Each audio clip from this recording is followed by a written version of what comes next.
In this video, I'm going to take a look at the official YouTube app that is now available on the Fire TV Stick. Stay tuned. Hey everyone, I'm Simon, your guide to all things tech. So today I'm taking a look at the official YouTube app that's now been released on the Amazon Fire TV platform. But wait a minute, didn't it support YouTube before? Yeah, kind of did. They were kind of using a workaround. Basically, they would use the built-in web browser, or Firefox if you have it installed, and redirect you to YouTube's website. So in a way, it was kind of a small hack to use YouTube, but not really use the official YouTube app. I guess they were having some sort of kind of dispute.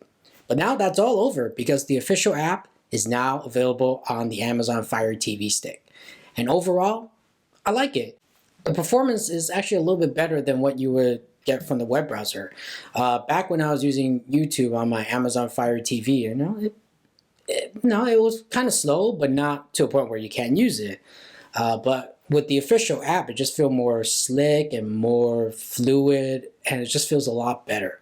But the one thing that really stands out from using the web browser is that everything that I have subscribed when I log into my YouTube channel, it now appears on the YouTube app, the official YouTube app. Before, when I was using Amazon's own kind of workaround, when I log into my YouTube account, none of the channels that I subscribe to would appear there.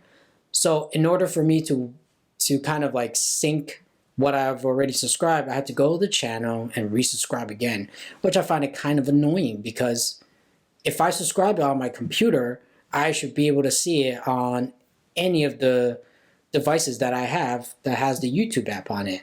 And for a while, my Amazon Fire TV did not have any of the subscriptions until now. Once I installed the official app, they all appear. So that's a big plus for me.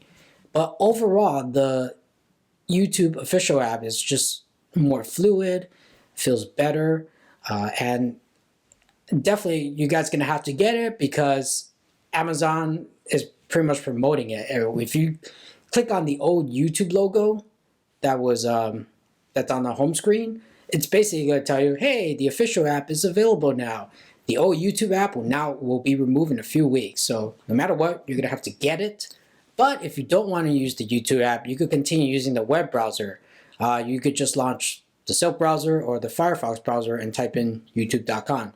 I don't know why you would want to do that because it's a lot quicker to find your videos using the official YouTube app. So definitely get that one instead. But what do you guys think of the official YouTube app now that it's been released on the Amazon Fire TV platform? Do you like it? Let me know in the comments below. Thank you guys for watching. If you like this video, make sure to hit that thumbs up button and the subscribe button and the bell notification to get notified of new videos.